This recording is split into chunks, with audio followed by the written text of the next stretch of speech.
YouTube, what is up? So we're going to be continuing on with the Shang-Chi and the Legend of the Ten Rings wave, and this is Wenwu.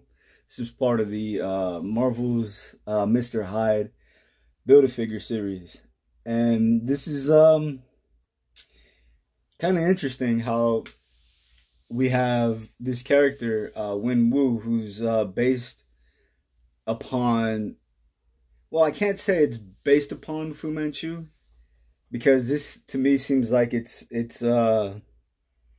he's created for the MCU, and maybe there's going to be some similarities to Fu Manchu, but the look and everything, all that is just you know, out the window.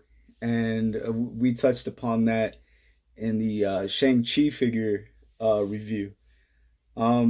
Just so you guys could get a feel of Wenwu, the comic origin again was Dr. Fu Manchu, who was introduced to us by Sax Rohmer. His first appearance was The Mystery of Dr. Fu Manchu, and that was not in Marvel's universe. And with Marvel, it would have been the Special Marvel Edition number 15 in 1973. There was even a TV show back in the day, which was called The Adventures of Dr. Fu Manchu, and we had several different actors play him in the TV shows, including Christopher Lee, who was Count Dooku of many. He played many characters, but one that would stand out would be Count Dooku. Boris Karloff actually played Fu Manchu, and he was known as the Frankenstein monster, and there was like several other actors as well. His team affiliations would include Sci-Fan, Golden Dawn, Shadow Council, the Five Weapon Society. We don't really need to get into the Five Weapon Society because I don't think they're going to touch upon that in the film. But you had 5 different houses in different places. Like, let's say you had the House of Deadly Daggers, which was in France, and these were all under Fu Manchu's controlling.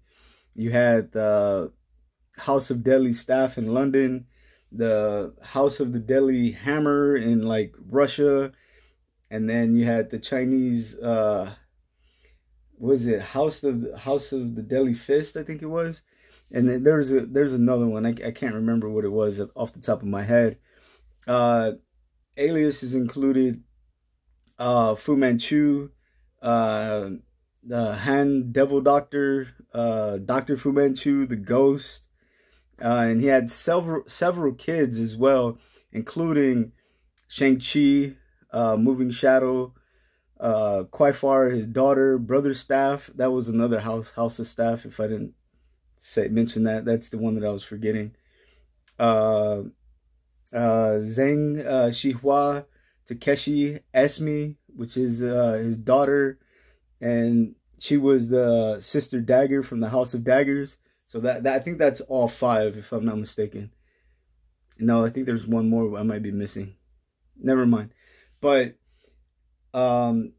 moving away from this figure and talking about Xiling, we have that figure. We'll touch upon her.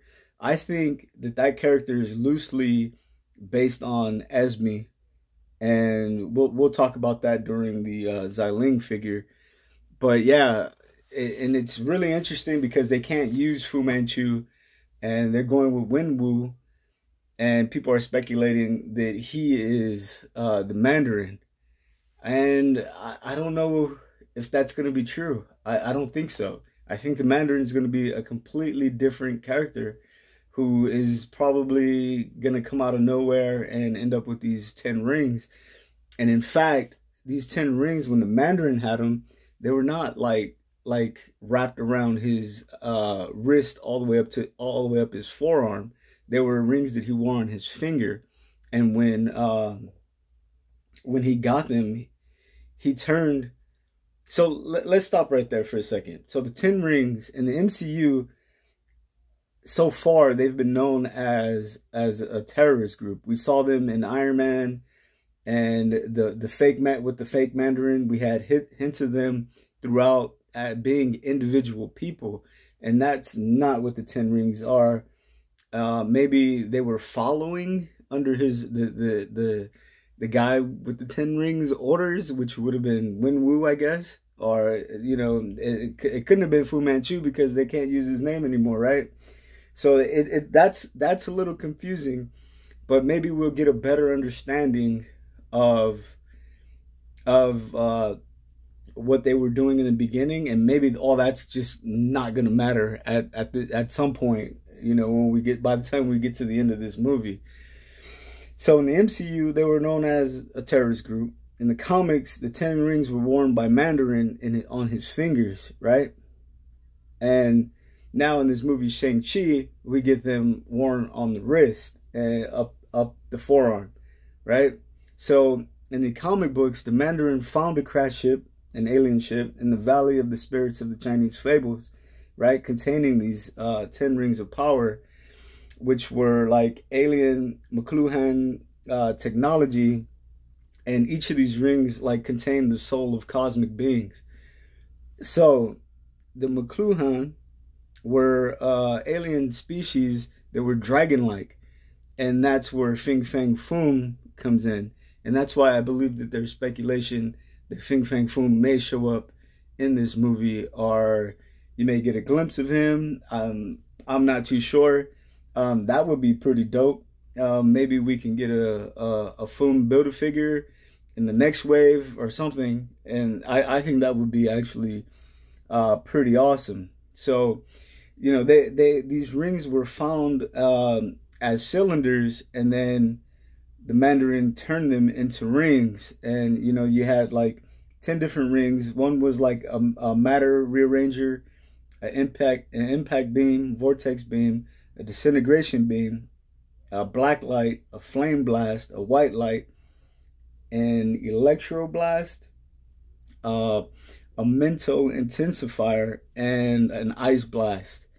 So when he wore these 10 rings, he was actually possessed by the spirits of the individuals, the cosmic beings whose souls were in these rings. So very interesting. Do I believe Wenwu is the Mandarin? No, I don't think so. Will I be mind blown by the fact that if he is the Mandarin? Not quite, because there's a lot of speculation, and we've noticed so far, like with everything, like what you expect is not correct. You may get little things, but the big picture you're not gonna get. We expected Mephisto, X-Men and WandaVision, and Captain America. We expected X, Y, and Z, or not Captain America, but Falcon and the Winter Soldier. And no, yeah, we've been wrong about everything. So it's cool to speculate, and I try to refrain from that. But I think Mandarin is a totally different person, and the fact of the matter is, I think he's gonna get a hold of these rings from Wenwu, and then we're gonna go into something else. And you know, we may even see a return of Iron Man, and it's not even gonna be Tony Stark, because if you guys aren't familiar with the comics, there's Arnold Stark, which is Iron Man, Tony Stark's older brother, who becomes is it Iron Man 2021, and we're in 2021, so who knows.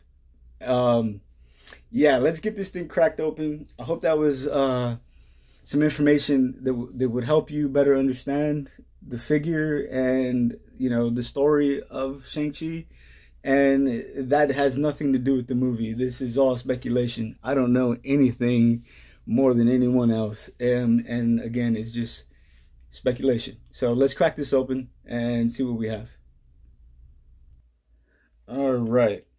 So we have Wenwu here out of package. And I gotta say it's a really good looking figure. I think I'm a little more happy with this one. I'm more pleased with him than Shang-Chi. You do get some hindrance here with this piece, as far as like kicking and articulation, but I think overall it's more appealing to the eye than the Shang-Chi figure. Like this looks a lot nicer than that ab crunch. And unfortunately, I mean I prefer to have the ab crunch, but that figure, it just doesn't look right to me for some reason. But this one looks better proportioned, I should say, even though I've seen a review and somebody said it looked like he had small fists. But to me, I think if you take into consideration the rings, I think it looks fine. And those are the 10 rings. In the previews to this movie, I believe they showed them glowing at some point. So yeah, I mean, pretty good looking figure. Not too much to complain about other than, that skirt piece. It seems like it's plugged in on the back here, like there's a port that it plugs in, and maybe if you pull that out, he's gonna have like a hole on his lower back. But yeah, I'm not gonna try to remove that just yet. But a really good looking figure overall. So far I like this one a little more than the Shang-Chi. But yeah, got a new villain. He came with the right arm to Mr. Hyde and Mr. Hyde's cane. Nothing too crazy about the cane. Kind of reminds you of the Kingpin's cane, but different. And we got again the right arm, and this looks to be the same as Mr. Fix-It, and it is exactly the same. If you can see that there, very much the same. I'm not gonna complain about it yet, but I think we could have used a fisted hand or two for this Build-A-Figure, but I didn't notice any, so yeah. Anyway, we got a couple of extra hands here. He did come with fisted hands, and then gripping hands. We got 2 gripping hands. Let's get that on camera. Nothing really special. And then we got a tiger head hook. Well, I mean, that's what I know it as, but I don't think a lot of us took martial arts and know that this is what we call it here in the United States, and that's probably just what we called it in our classes. But I took a little bit of martial arts, so really good. And they're normally in pairs, so this is kind of weird. Like, even if you're a fan of G.I. Joe, I think let me think, who had these in G.I. Joe? It was one of the older 90s figures. They could have been not Slice, not Dice. It was somebody else, part of the Ninja Force. But anyway, that's neither here nor there. Who cares? But that actually looks really good. I would have liked to have gotten a second one. And these are called Wenwu in Chinese. So yeah. Really dope figure. Really interesting. Really good looking, if I may say so. Again, man, they're making it so hard for me to venture away from the MCU figures with figures like this. I mean, that is just a really good looking figure, and I gotta say, probably gonna be the most interesting figure in the wave. Well, you know what? I can't say that. I can't, because you know what, man, the in package Death Dealer looks freaking amazing. That's gonna do it for this video. Was there anything else I want to talk about? Did we even touch upon this? Nope, I don't think we even showed the packaging. So there's a package. Sorry for that glare. UPC, hopefully that may help. Okay, here's the read-up on him. Shang-Chi's father, Wenwu, is feared leader of the Ten Rings organization, which has lurked in the shadows of the MCU since the very beginning. We did talk about that, and it's interesting because I'm saying, like, you had some of the guys in the MCU running around with tattoos on their necks and arms and different places, and you got little glimpses of that, but they never really brought it to the forefront. It was just kind of always there, but never like it was hinted, but not really in your face and blatant where they would point that out. And so that I guess that's going to kind of make sense that they make him like, okay, he's the leader of the Ten Rings organization, but he has the 10 rings, but that does not make him the Mandarin at all. So hopefully, you know, we're gonna love the story that they tell us in this movie, and it will make everything make a lot more sense. And that's the beauty of it. We don't know. So if we walked into these movies and we expected them to be exactly like the comics, then we'll be like, oh, that was cool, but you know, I expected everything, and cool.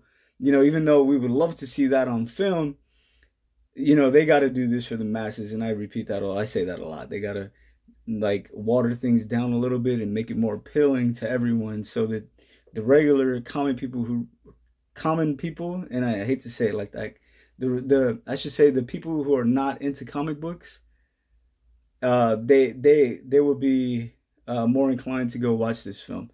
But with that being said, okay, please like, subscribe, and as always, take care.